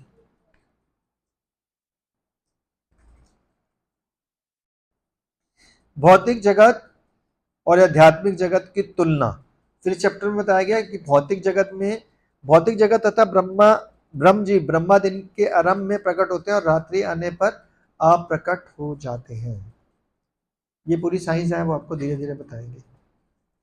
और लास्ट इसके जो श्लोक चल रहे हैं 23 से 28, कृष्ण प्राप्ति में शुद्ध भक्ति की सर्वश्रेष्ठता, यानी कि अगर कृष्ण प्राप्ति मिल गई तो वही शुद्ध भक्ति की सर्वश्रेष्ठता है। क्योंकि हमारी जिंदगी का एक ही गोल होना चाहिए। क्या गोल होना चाहिए? क्योंकि बोलने में तो बड़ा अच्छा लगता है, लेकिन हम में से कोई ऐसा काम कर नहीं रहा होगा।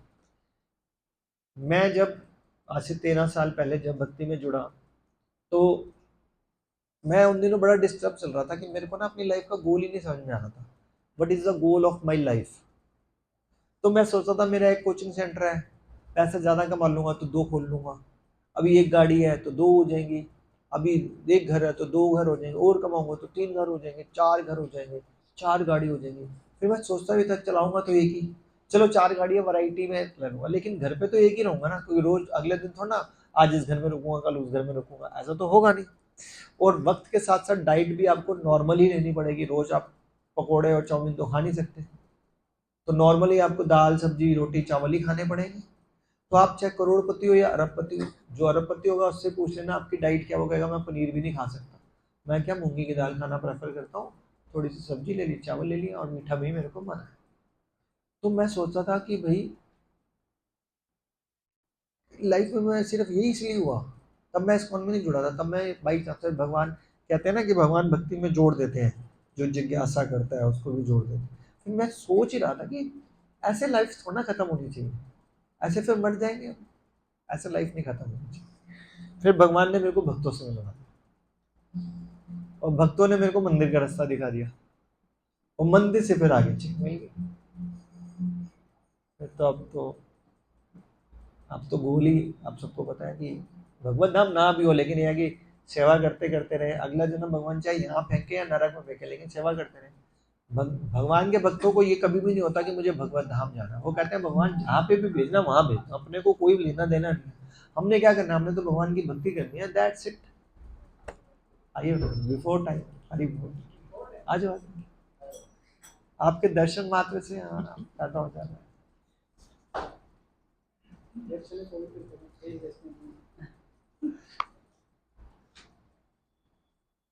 आपके पापा भी बैठे हुए हैं यहाँ पर।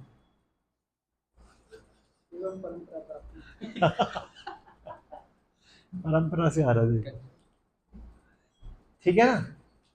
तो अभी 5 मिनट लूंगा, ठीक है। अब वैसे ही मेरे सीनियर हैं, मैं क्या बोलूँ उनके सामने।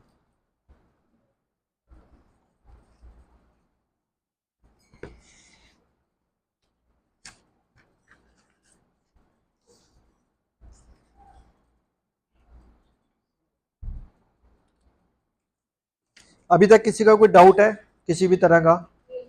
यस पूछिए।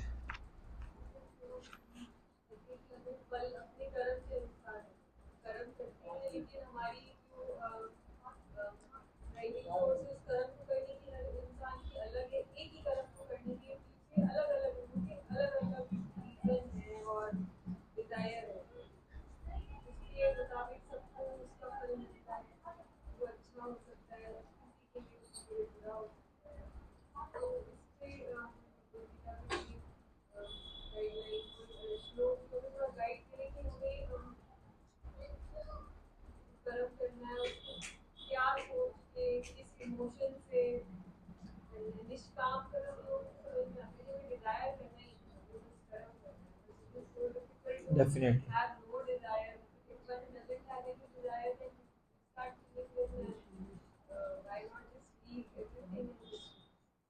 हाँ, definitely you are right and good, it is a good question. So Bhagavad Gita में बताया गया है कि कर्म जो होते हैं ना वो तीन तरह के होते हैं। जैसे एक होता है सकर्म, विकर्म और अकर्म, ठीक है। तो जो विकर्म होता है वो तो नेगेटिव हो जाएगा, अकर्म जो होता है वो न्यूट्रल हो गया, और सकर्म का मतलब पुण्य वाला कर्म हो गया, ठीक है। तो कर्म तो करना ही है, ड्यूटी तो करनी है, घर वालों को तो पालना ही है, सब कुछ करना ही करना है। अब हर वक्त निष्काम तो सोचाएगा नहीं जाएगा। लेकिन जैसे मैं बार बार बता चुका हूँ कि हर चीज़ में अगर आप कृष्ण को बीच में ले आते हो कि घर वाले मेरी रिस्पॉन्सिबिलिटी है, भगवान ने मेरे को गृहस्थ आश्रम दी है, तो मेरे को कृष्ण को सेंटर में रखते हुए इन सबकी सेवा करनी, ड्यूटी दी है भगवान ने मेरे को, डॉक्टर बनाया तो ये भगवान ने मुझे बुद्धि दी है, तो उसका इस्तेमाल करना चाहिए ताकि मैं अच्छे से सेवा करूं उनको। अब आपको एक एग्जांपल बताता हूँ, केस स्टडी बताता हूँ। हमारा वृंदावन में और मुंबई में ना हॉस्पिटल है, ठीक है। तो वहाँ पे भी सारे डॉक्टर्स हैं, सारे भक्त हैं, ठीक है। वृंदावन और बॉम्बे में है ना। हाँ, तो वहाँ पे क्या होता है, वृंदावन में तो खासकर जो बिल्कुल अंतिम स्टेज पे होता है ना, वो वहाँ चल जाता है कि धाम में जाएंगे, अपना शरीर छोड़ेंगे। अब ऐसा तो है नहीं, अंतिम स्टेज ये तो नहीं पता होता ना, आज जाएगा 4 महीने बाद जाएगा, हो सकता है 2 साल भी लग जाए। वहाँ पे डॉक्टर्स वगैरह पूरा इलाज कर रहे होते हैं।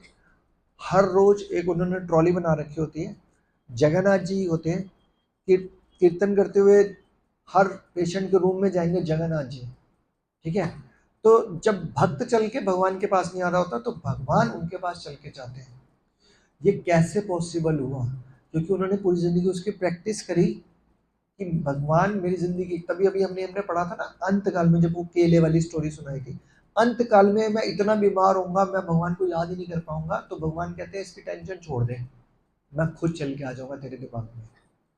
दूसरा, भगवत गीता का 18वें अध्याय का 66वां श्लोक में भी यही लिखा हुआ है, सर्वधर्मान परित्यज्य माम एकम शरणम रज अहम तुम सर्वपापेभ्यो मोक्षयिष्यामि मा शुचे।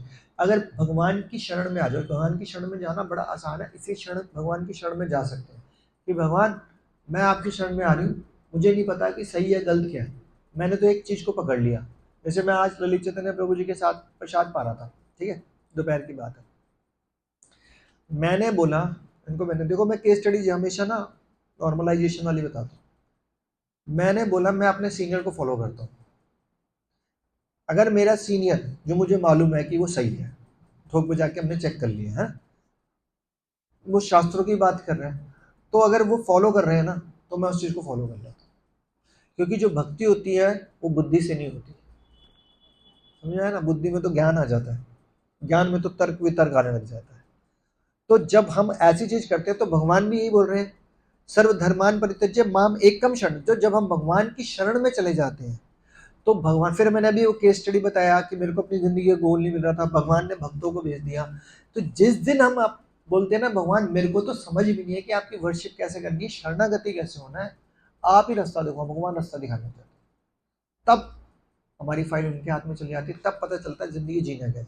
Because it's a very very very very very broad thing ना, हर स्टेप पे आदमी रुक सकता है, यार ये कैसे कर सकते हैं, इसमें मैं कैसे करूँ। तो एक मेंटर का होना जरूरी है, एक सीनियर का होना जरूरी है, जो आपको गाइड करता रहेगा टाइम। तभी बोलते हैं ये क्लासेस सिर्फ 9 हफ्ते के लिए नहीं है कि भगवत गीता खत्म होगी टाटा बाय बाय आप अपने घर, हम अपने घर, इम्पॉसिबल है। क्या सीखा भी, ये तो ब्रीफिंग भी नहीं सीख पा रहे हैं, नटशल भी नहीं है, ये तो सिर्फ एक भूमिका बनाई जा रही है कि किस तरह से हम भगवान को अपनी जिंदगी के अंदर लेके आए ताकि हम ब्रॉड में सीख पाए, then you can get all the answers.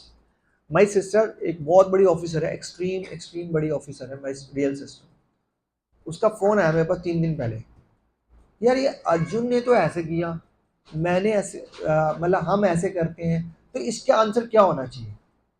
तो मैं उस चीज़ का आंसर दे सकता था, ठीक है। मैंने बोला जो दिव्य ज्ञान है ना वो चलते फिरते डिस्ट्रीब्यूट नहीं होता, मैं उसको बार बार बोल रहा हूँ, हफ्ते में एक बार मंदिर चली जाया कर, हाँ, भागवतम कथा और ये होती है, तेरे आंसर्स मिलेंगे खुद ब खुद, भगवान दे देगा। तो ये स्टेप बाय स्टेप आएगा, बट कुछ मैंने आंसर्स दिए आपको, कुछ समझ पा रहे?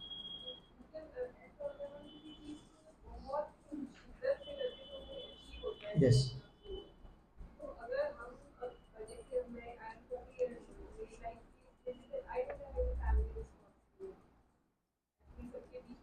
नहीं, नो प्रॉब्लम।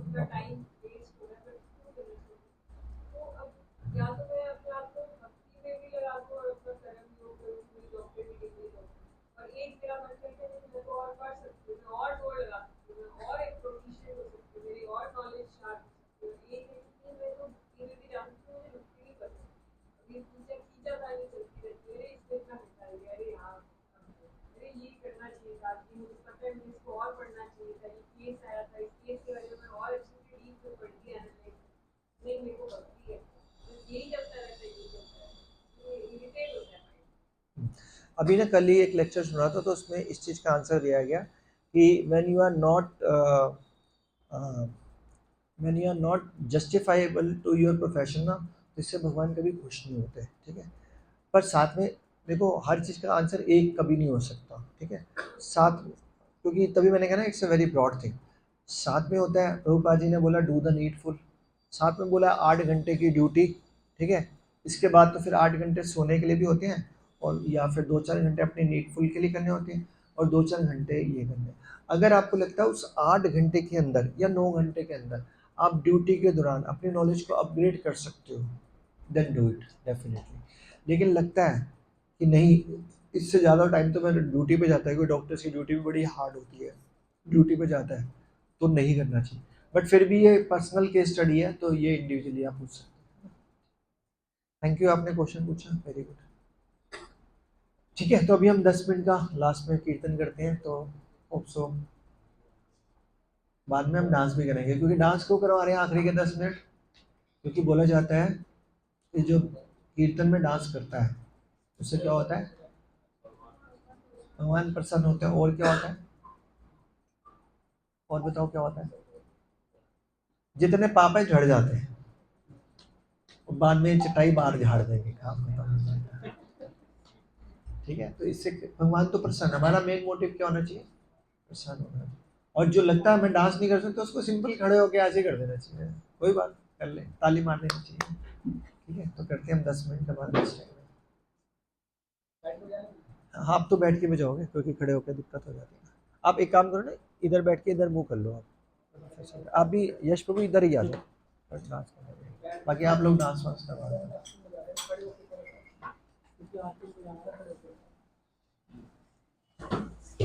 आप तो, आप कुछ वो बम्पर वम्पर नहीं है? अच्छा, कताल बजाने की बात।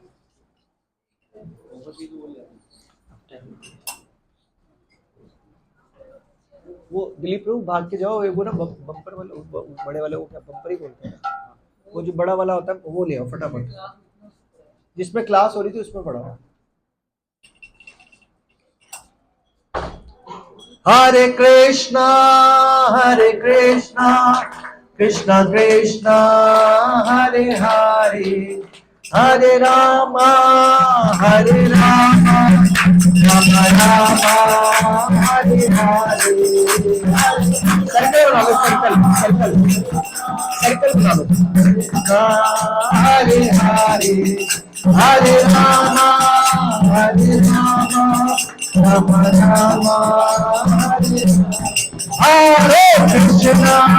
हरे कृष्णा कृष्णा कृष्णा हरे हरे, हरे राम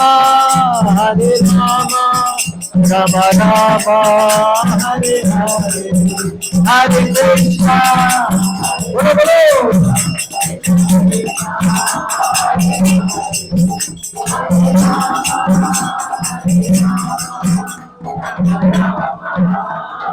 हरे हरे कृष्णा कृष्णा कृष्णा हरे हरे, हरे राम राम राम हरे हरे, कृष्णा कृष्णा हरे हरे, हरे राम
श्री श्री राधा राधिका रमन जी की जय, श्री श्री कृष्ण बलराम जी की जय, श्री श्री जगन्नाथ बलदेव सुभद्रा महारानी जी की जय, श्री श्री गौर भगवान की जय, श्रीला प्रभुपाद की जय। Thank you. हरे कृष्ण।